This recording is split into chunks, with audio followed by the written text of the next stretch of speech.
Dayton, Ohio, the Gem City, Little Detroit, birthplace of the Wright brothers and Martin Sheen, drug overdose capital of the United States.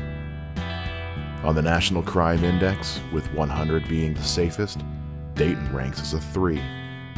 Your chances of being a victim of a violent crime in Dayton are 1 in 106. But these are just statistics. I'm concerned with the people who live in this city, my city. I'm a private investigator, the only one left that doesn't dabble in personal security and cheating husbands. I'm committed to what I do. I find people who've gone missing and bring them home.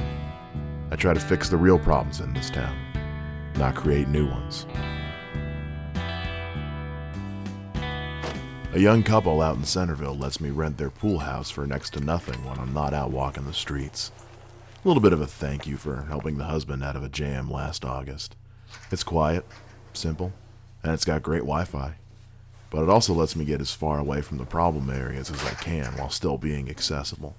Sure, it sounds like I'm running away from the trouble, but here I can get a clear head and really evaluate the situation objectively.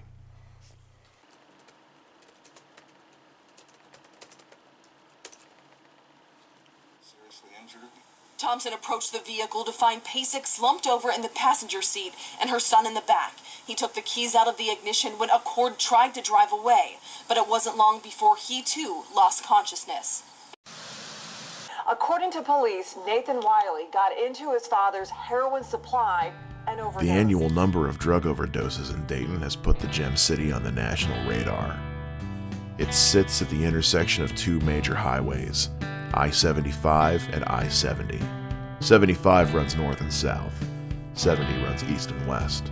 They call this intersection the Cross at the Gem. Take notes, kids. Might be a test later. There's probably dozens, if not hundreds, dumping this crap into the streets of my city. Innocent victims getting hooked, with no regards for the children.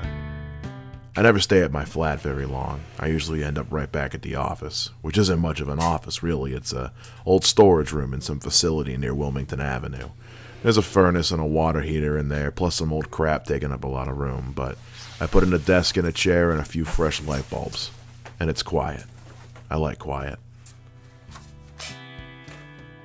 My partner, Bill Miller, real stand-up guy. Always in a good mood, always singing a song and talking about movies. He was working a case until last week. Poor guy died at home.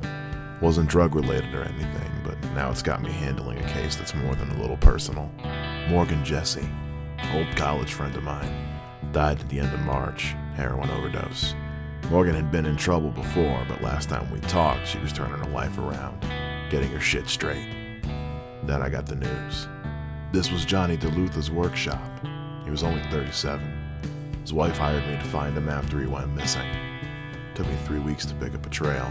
Poor guy OD'd on China White somewhere just outside of the Oregon district.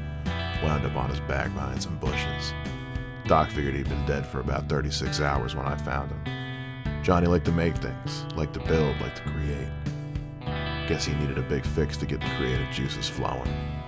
Now the only thing he's going to be building is a home for the worms in the ground. Karen McNulty, account exec for some big law firm. This is her desk. Used to be covered in pictures of her kids and her husband, macaroni art from the grandkids, big-ass poster of the Cincinnati Reds on the wall. She OD'd on a batch that was cut with fentanyl. Died in the ambulance on the way to Dayton General.